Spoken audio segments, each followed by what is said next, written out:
Hi, I'm HPV Vic, my nickname for the human papillomavirus.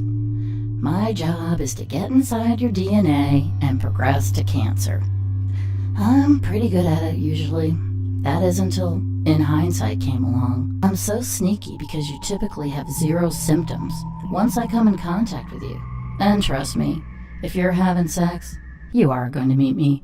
When I do come in contact with you, I like to hang out in dark, moist places and hopefully just silently grow. For the majority of people, I've been undetected for so long, mostly because no one's looking for me. That is, until In Hindsight started sweeping America's butts. In Hindsight's patented self-collection device was created for the early detection of anal cancer. It swabs the exact area in the anal canal to look for bad HPV cells, like me. It's the size of a suppository, and once inserted into your butt, you just turn it to the left and turn it to the right. Then you put the device into a container and ship it to the lab. It's easy, it's convenient, it's non-invasive, and darn it, it works. Best of all, early clinical studies have shown to collect 5 times more cells than current industry practice. When you use In Hindsight self-collection device to collect as many of us bad guys as you can, and then you put me under the scrutiny of Incel DX, patented and specific HPV oncogene test, I'm a goner. Catch it on arrival, 99% survival. Oh man, if they keep this up, we're never gonna get to cancer. I'm doomed. Dr. Messick, how does one even get anal cancer?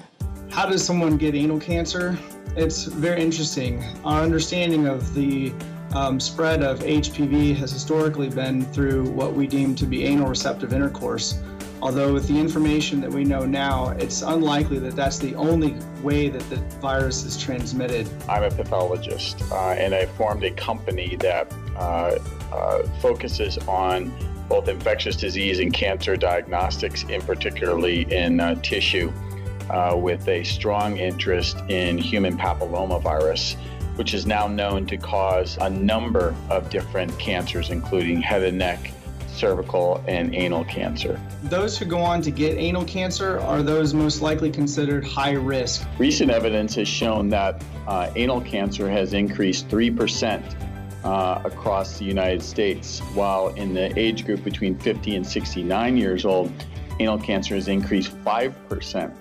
In comparison, the rates of cervical cancer have decreased almost 2%. So anal cancer and head and neck cancer are increasing at the same time as HPV-related cervical cancer is decreasing, necessitating the need to be more active in screening both anal and head and neck cancer. Anal cancer is probably more prevalent than we think, although the high-risk group accounts for probably less than half of the anal cancers each year, which in 2017 were 8,200 cases. That leaves 4,100 cases for what I consider to be the general population. The gold standard for diagnosis of anal cancer would be through a pathologic specimen obtained through biopsy. But diagnosing these before they turn into cancer would be pivotal. That opportunity, when we could afford patients that at home in the privacy of their own bathroom, may be the best way. And with an anal swab self-sampling device, that may be key. There's a critical need for a specific collection device for anal cancer because of the difficulty of obtaining a specimen. It would probably be easier, and we would capture more patients in screening if they could have an option to be screened at home with a collection device that they could administer on their own.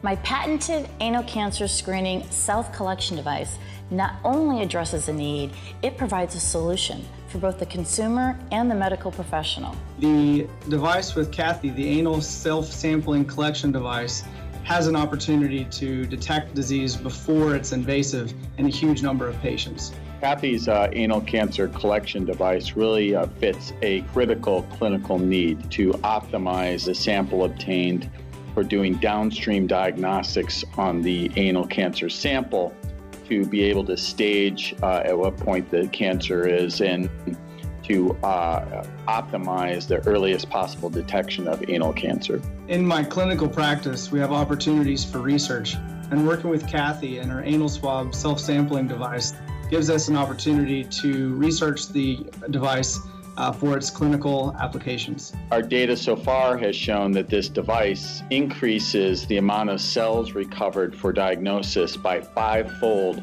over conventional techniques, which again would minimize the number of false negative results. Anal cancer and other anal disease is potentially very embarrassing for many patients. It's not something they like to talk about. So probably one of the biggest challenges is getting patients in for screening. Clinical trials so far has also identified the fact that this device is easy to use for the clinician and is a device that has been very well received in the clinical trials to date. Based on the clinical trial data so far, this product is ready for launch and to get into the hands of other investigators. We intend to launch the device formally at the International HPV Cervical Cancer Conference in Lisbon, Portugal in December. It's called Urigen. Kathy's anal cancer screening device has been integrated with our HPV RNA test kit in a number of different studies and is shown to be much more useful in gathering more cells for diagnosis. So I think the trend is going to be that anal cancer screening is going to be increased, and recent studies have also shown that women with HPV RNA in the cervix are at much greater risk of anal cancer than women that don't have HPV RNA. So again, another reason to increase the screening of anal cancer in women using Kathy's anal cancer screening device and IncellDX's HPV diagnostic kit. It's not only easy to use by the medical professional and is also showing advanced results, but for the general population and the average consumer, they can use this in the privacy of their own home, which is thereby going to save thousands in costs and many, many lives.